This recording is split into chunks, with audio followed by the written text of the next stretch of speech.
They came without a word. The first sign was a silence. Communications satellites blinked out. Global positioning failed. Then the power grids went dark. Cities across the planet lost light, connection, and direction. An eerie calm swept over humanity, interrupted only by a sudden rupture in the sky. Vast, black vessels breaching Earth's atmosphere, defying physics with quiet arrogance. The invaders did not ask for surrender. They did not offer terms. The message was clear through their action. Earth was now part of the Virek Dominion. The first strikes were precise. Entire military installations were erased in flashes of white. The Pentagon vanished. NATO command centers in Brussels crumbled into radioactive rubble. Air forces were grounded, hacked, or obliterated. Fighter jets failed to lift from their runways. Nuclear arsenals were locked out by unknown code sequences before they could be used. Earth's defense grid, for all its might, never fired a shot. Within hours, major cities became smoldering ruins. Tokyo, Chicago, Paris, Lagos, reduced to ashen-glass. Panic set in. Civilians fled blindly. Emergency broadcasts turned into static. Where order once lived, chaos took root. The Virek observed with sterile fascination. They were an engineered species, evolved over thousands of years for conquest. Emotionless, efficient, designed to extinguish resistance before it could take form. Their soldiers did not speak. Their machines harvested biomass for analysis. To them, humanity was a resource, not a rival. Orbiting commanders issued internal reports. One read, "Target species displays disorganized resistance and emotional instability. Estimated subjugation, 3 Earth cycles." They did not consider the possibility of failure. They'd raised 117 worlds before. Earth was not special. But then something changed. In the third wave of planetary insertion, Virek patrols in the scorched remains of Istanbul encountered something they hadn't seen on any other world. Humans fighting not for victory, but out of raw, unfiltered rage. A woman, face burnt, holding a pipe, charged a mechanized unit and shattered its sensory optics before being vaporized. In Johannesburg, a child led a team of resistance fighters through sewer networks, emerging behind enemy lines to detonate stolen munitions under a Virek lander. This didn't match any of their models. The Dominion simulations predicted a population collapse within days. But with every city that fell, a new resistance rose. Not organized armies, but pockets of survivors, working with desperation and cunning, lashing out like cornered animals. In the ruins of Sao Paulo, a Virek unit was dismantled by humans wielding tools, kitchen knives, and acid. They retrieved pieces of alien tech and fled underground.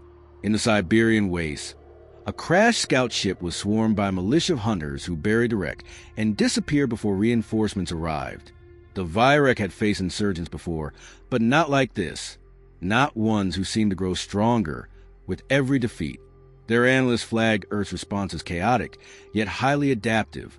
Still, the consensus remained. This was not a threat, just an anomaly. Until the anomalies multiplied. A Virek division stationed in what remained of Manila began suffering operational errors. Surveillance logs showed soldiers hesitating before engaging civilians. One drone captured a disturbing broadcast.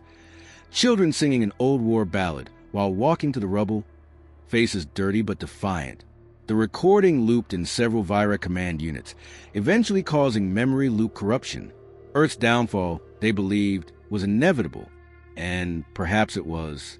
But what they had not calculated, could not calculate, was the human capacity to turn trauma into fury and fury into purpose. By the 7th day, the Virek occupation met its first complete failure. In Detroit, underground tunnels rigged with salvaged alien tech trapped an entire battalion. Over 70 elite Virek were annihilated without a single human loss. In Berlin, hacked Virek walkers turned on their own ranks, gunning down platoons before self-destructing. A simple virus, coded on a stolen tablet by a university student, had bypassed decades of Dominion protocol. Still, the Virek would not admit error. Their doctrine left no room for irrational variables. But privately, concern began to grow.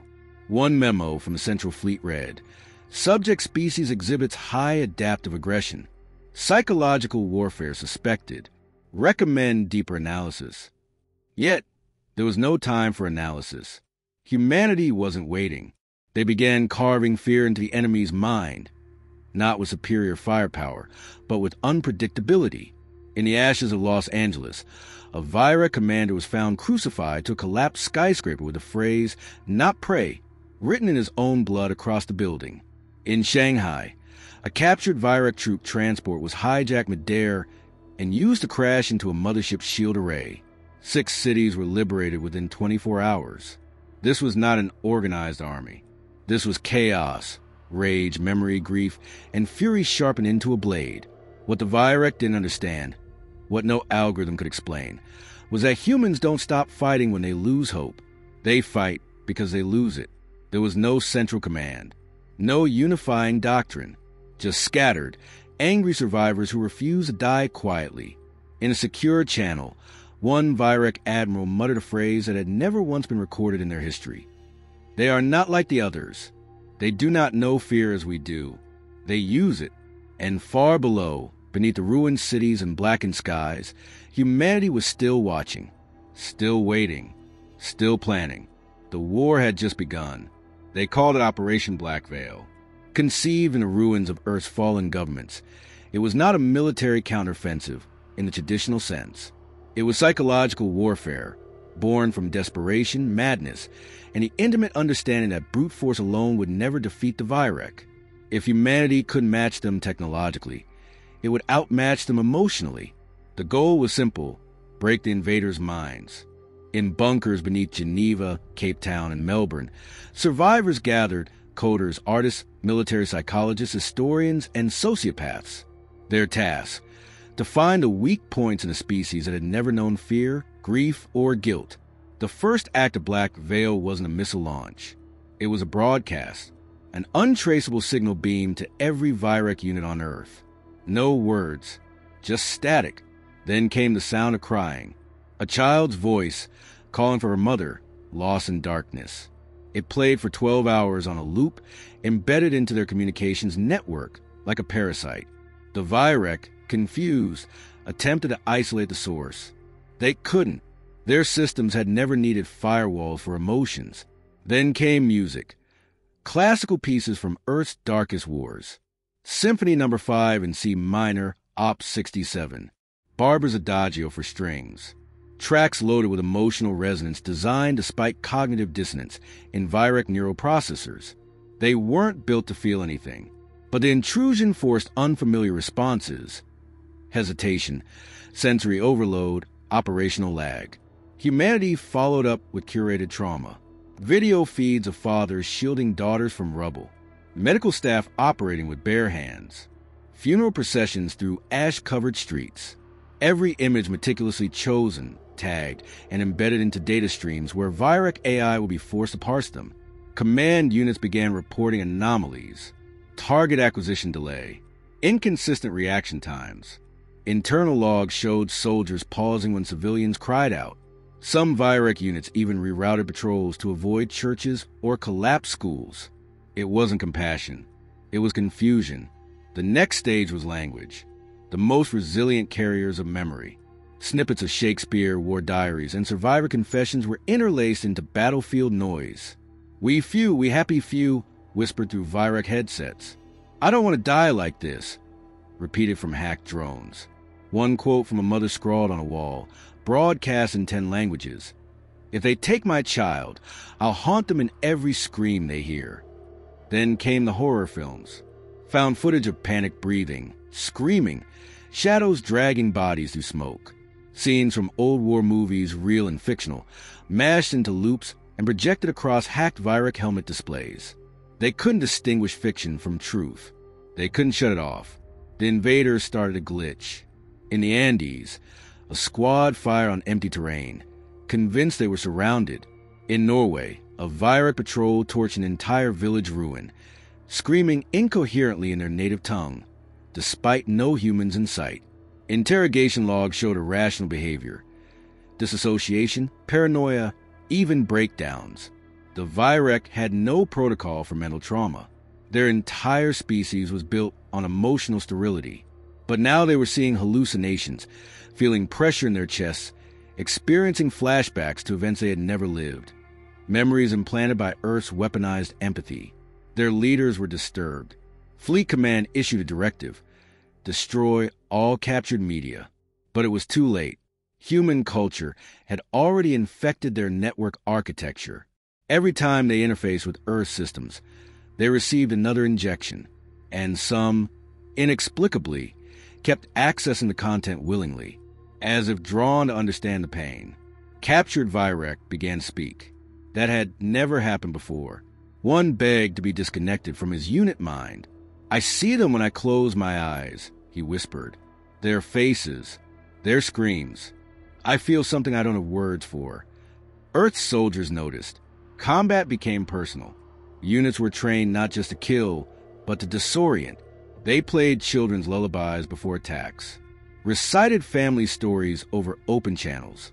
A favorite method: calling out names of fallen Virek soldiers, extracted from intercepted data, moments before executing others. A reminder of loss in a species that wasn't supposed to grieve. The effect was exponential. The Virek began questioning orders, hesitating to kill. Some surrendered mid-battle, falling to their knees, unsure why. One elite assassin dropped his weapon in front of a human medic and said, "I am not whole anymore." This wasn't about converting them. It was about crippling them. Humanity didn't just want to win. They wanted the Virek to carry the memory of Earth forever. And the Virek started to break. Squads went dark for hours, wandering aimlessly. Officers deactivated their soldiers to stop the spread of emotional contagion. Command ships deployed neural firewalls to prevent future psychological attacks. But the damage had rooted too deep. What Earth had learned, what no other species had dared to weaponize, was that the mind is the softest flesh of all. Technology could be disabled, bodies could be burned, but the seed of horror, once planted, grows wild. The war was still ongoing. Cities still burned, but the tide had shifted. The Virek no longer moved like conquerors.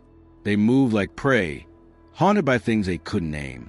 And humanity, scarred and enraged, wasn't done yet. Project Obsidian Mind began in silence. No press releases, no broadcasts. Just a simple black box sent via encrypted burst transmission to every remaining human command node.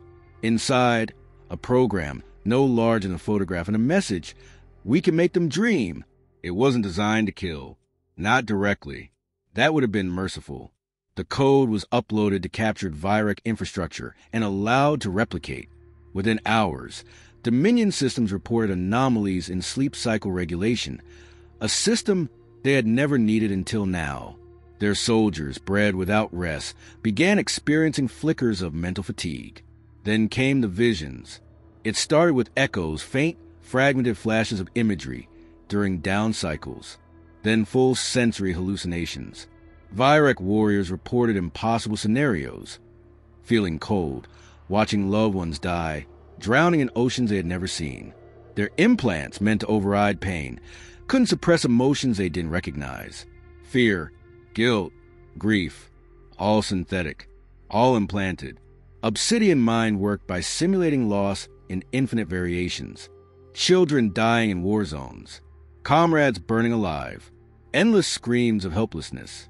The program hijacked neural feedback loops and made the Virek feel something they couldn't explain. And once they felt it, they couldn't escape it. Entire squadrons were pulled from the front lines for restructuring. In truth, they were non-functional, writhing on floors, clawing their synthetic skin, muttering about things that couldn't be real. Their leaders ordered purges of compromised units. The virus they feared was contagious. Humanity didn't stop there. The Wraith Division was born from those who had lost everything: families, cities, whole identities. They didn't wear uniforms. They didn't march. They disappeared into the ashes and returned as shadows. Each Wraith operated independently, assisted by AI war maps and whisper networks across liberated zones. Their suits bent light and masked heat signatures. They moved in silence, their presence marked only by what they left behind: Symbols, threats, and the corpses of enemies mutilated with surgical precision.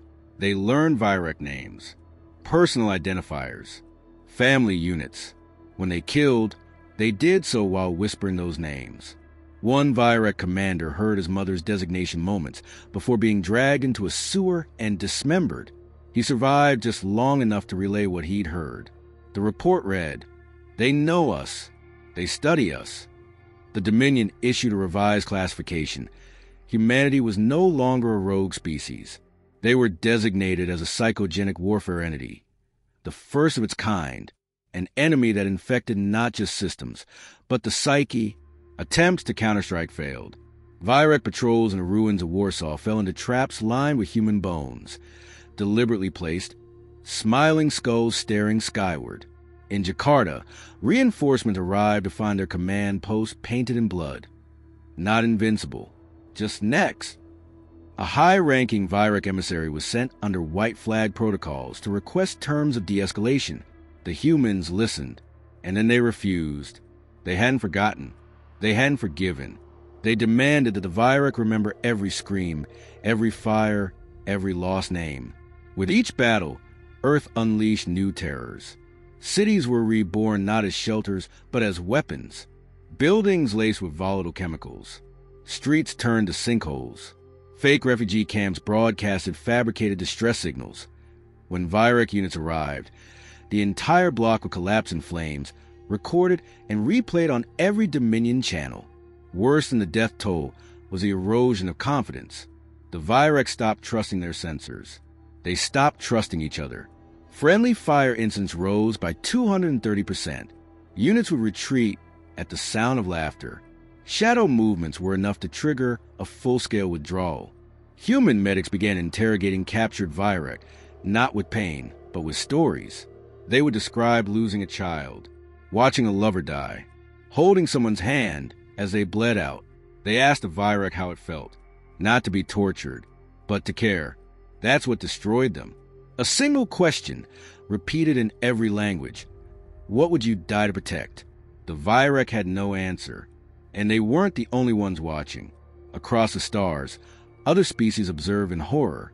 The Galactic Council, once indifferent to Earth's fate, now watched the footage in silence.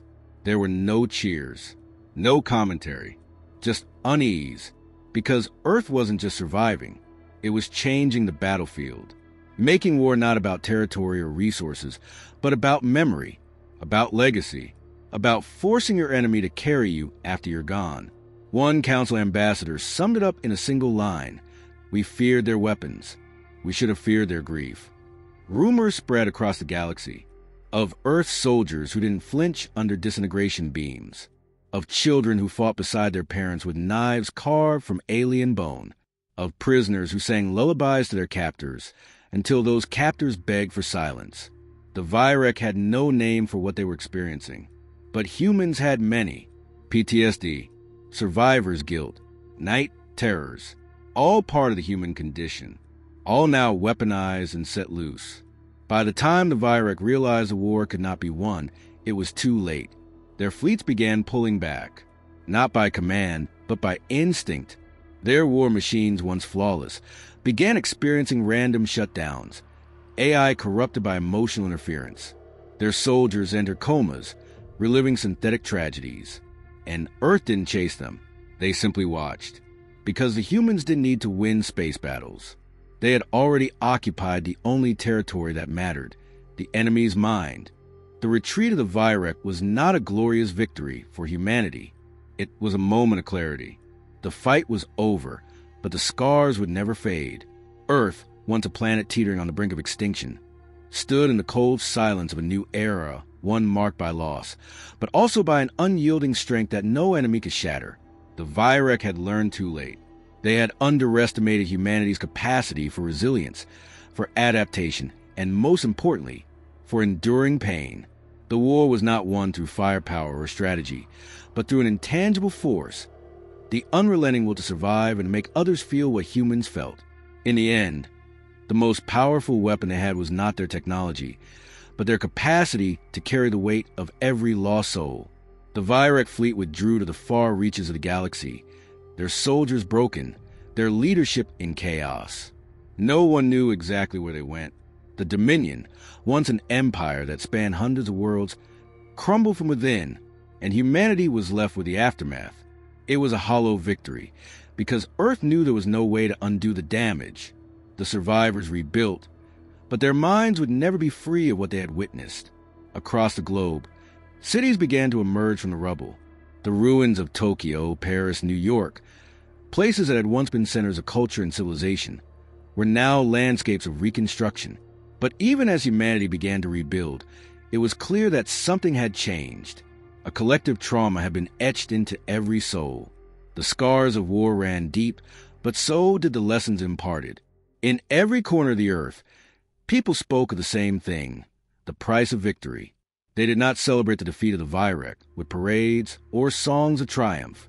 There were no fireworks. Instead, they honored the dead, the fallen, and the ones who had endured. They remembered those who had sacrificed everything to protect what remained of humanity. The war had taken so much, but it had also given them a clarity of purpose. Yet, the Virek would not remain silent forever. They retreated, but they were not defeated. In the cold silence of their withdrawal, they began to plot. The galaxy, after all, was vast, and the Dominion, though fractured, still possessed the vast resources of hundreds of worlds. Earth's victory was not permanent. They knew this, but for the moment, humanity could rest. The Council of Planets, once indifferent to Earth's fate, now took notice of what had transpired. The reports from their distant observers were unclear. Humanity had done something they couldn't explain, something that had shaken the Virek to their core. This was a species they had not understood. They had underestimated the human capacity for vengeance and for emotion. For the first time in their history, Earth was no longer just a small, unimportant planet.